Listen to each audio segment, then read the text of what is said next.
Muy buenos días, hermanos queridos. Estamos iniciando un hermoso día hoy. El sol nos alumbra y estamos gozosos de poder reunirnos para estudiar la palabra de Dios. Amanecimos con una buena noticia.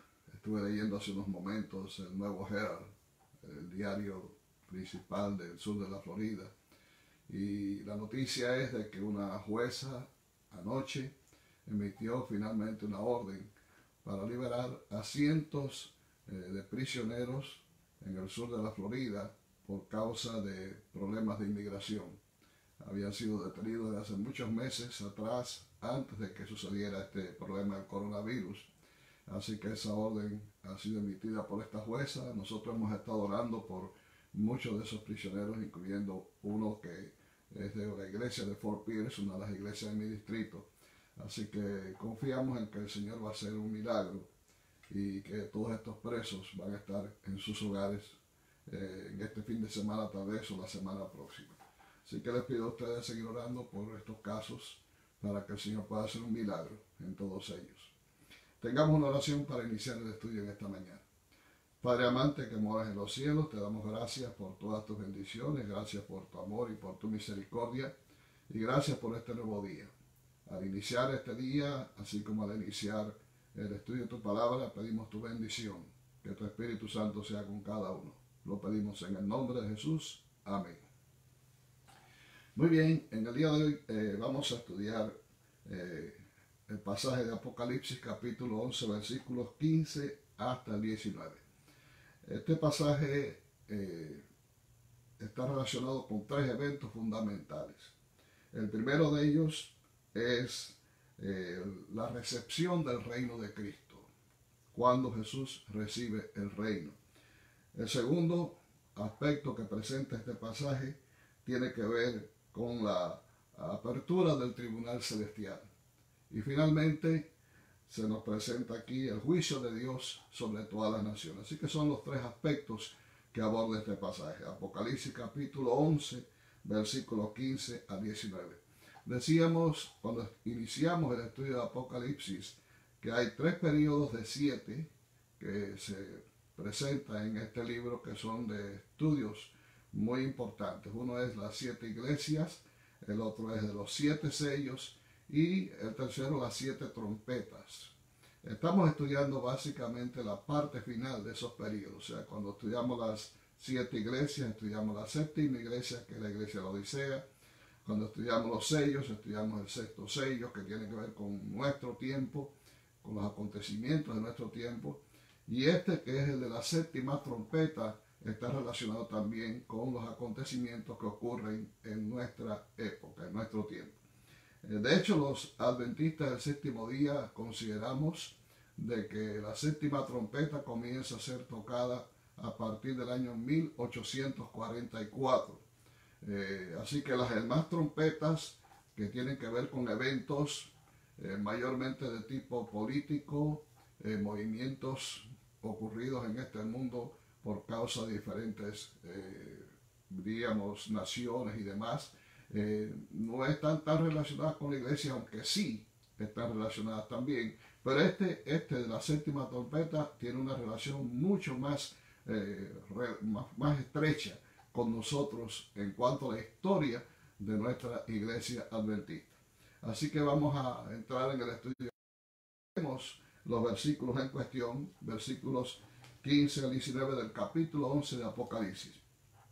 Y dicen así: el séptimo ángel tocó la trompeta y hubo grandes voces en el cielo que decían: los reinos del mundo han venido a ser de nuestro Señor y de su Cristo, y Él reinará por los siglos de los siglos. Los 24 ancianos que estaban sentados en sus tronos delante de Dios se postraron sobre sus rostros y adoraron a Dios, diciendo: te damos gracias, Señor Dios Todopoderoso, el que eras, que eres y que has de venir, porque has tomado tu gran poder y has reinado. Las naciones se airaron y tu ira ha venido. El tiempo de juzgar a los muertos, de dar el galardón a tus siervos los profetas, a los santos y a los que temen tu nombre, y a los pequeños y a los grandes, y de destruir a los que destruyen la tierra. El templo de Dios fue abierto en el cielo y el arca de su pacto se dejó ver en el templo.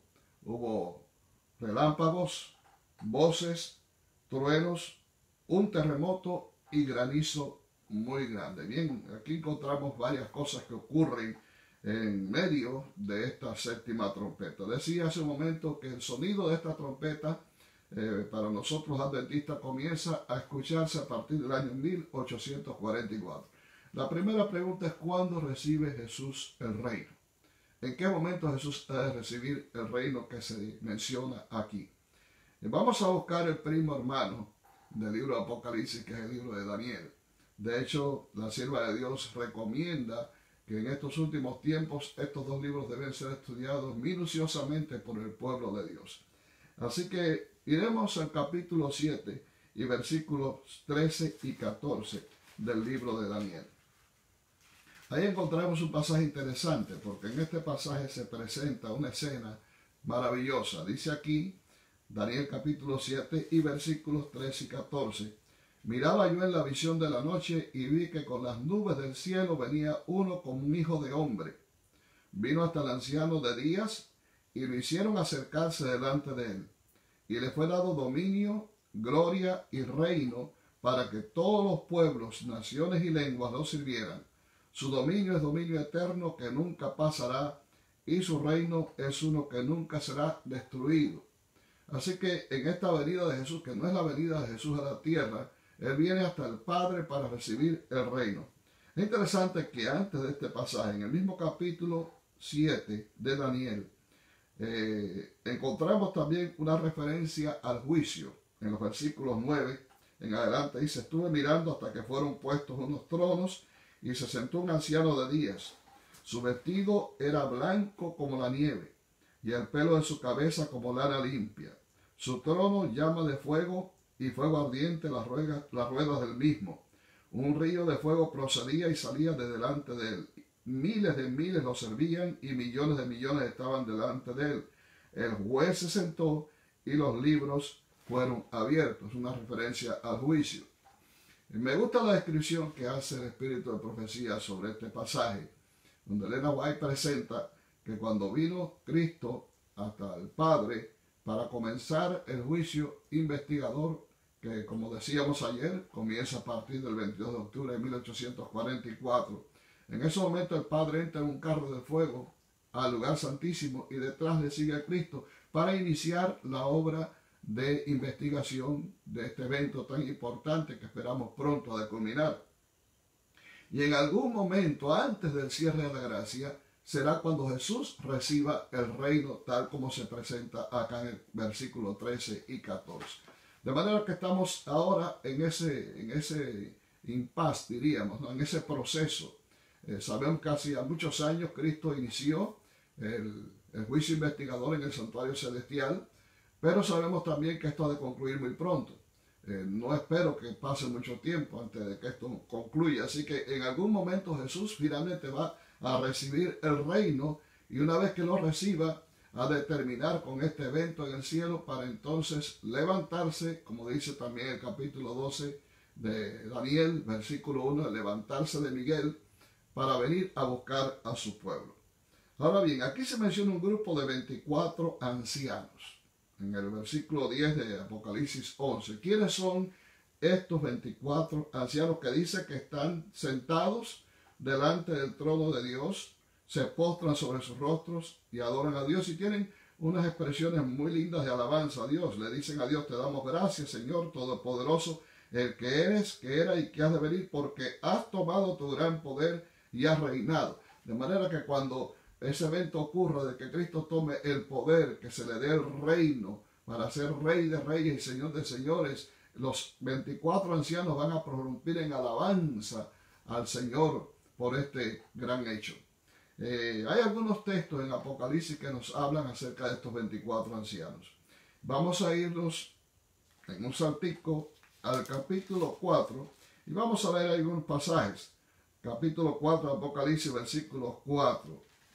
Versículo 4, 10 y 11 y después leeremos en el capítulo 5 otros versículos más. Pero todos están en referencia a los 24 ancianos y queremos hacerlo para poder tener una idea concreta de qué quienes representan estos 24 ancianos. Recordemos siempre que Apocalipsis es un libro altamente simbólico.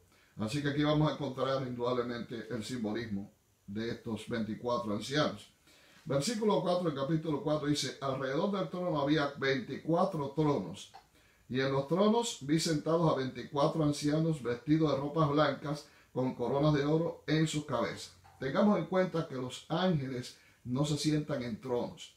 Jesús prometió a sus discípulos que ellos se sentarían en tronos para reinar también.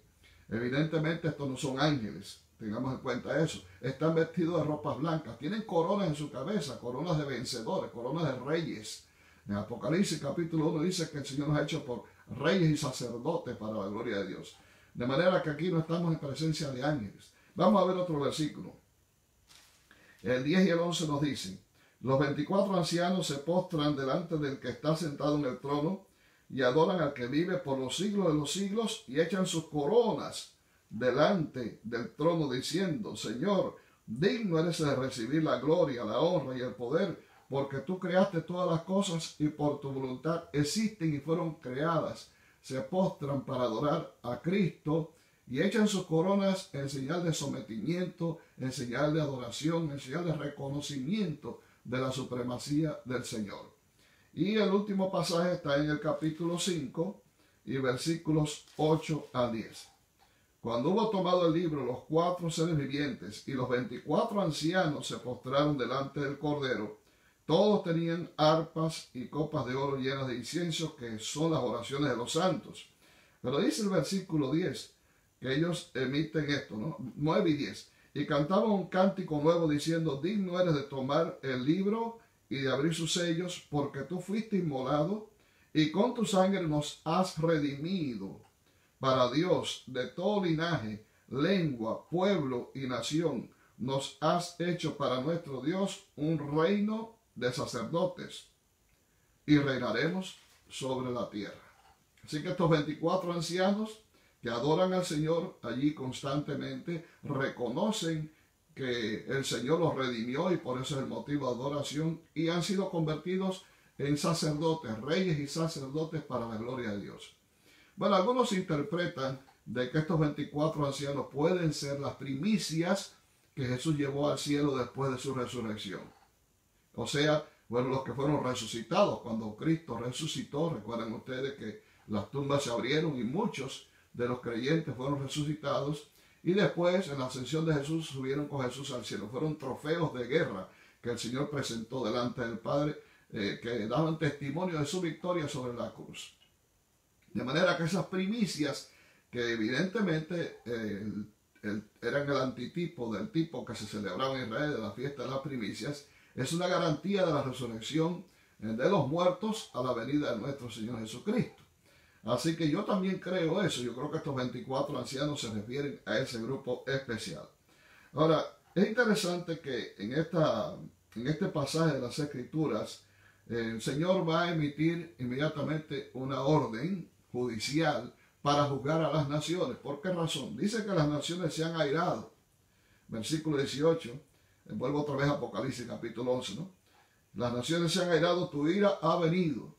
La ira de Dios se manifiesta de diferentes formas. No se manifiesta como la ira humana, ¿no?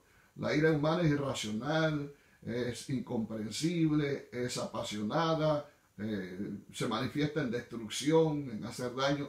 La ira de Dios no se manifiesta de esa forma. El apóstol Pablo en Romanos capítulo 1 dice que la ira de Dios se manifiesta desde el cielo contra toda justicia e impiedad de los hombres.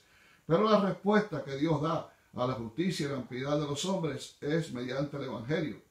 Por eso dice Pablo: no me avergüenzo del Evangelio, porque es poder de Dios para todo aquel que cree. Al judío primeramente y después también al griego. Así que la justicia de Dios a través del Evangelio es la que hace posible que toda impiedad y toda injusticia de los hombres pueda ser mitigada, y finalmente el hombre pueda aceptar la gracia infinita de Dios. Pero esta ira que se manifiesta aquí es finalmente una manifestación, también valga la redundancia, de su carácter, que se muestra como una respuesta a la impiedad y a la impostura del hombre en tratar las cosas que Dios ha creado, sean estas cosas materiales o sean de otra índole, índoles espirituales o morales y demás. ¿Por qué? Porque se está manifestando contra aquellos que destruyen la tierra.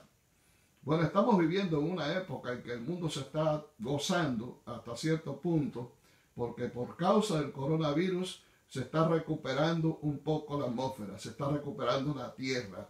Hay lugares como allá Venecia en que los canales de Venecia están con agua más clara, ya se ven los peces en esos canales, algunos dicen que la atmósfera se está purificando, etcétera, etcétera.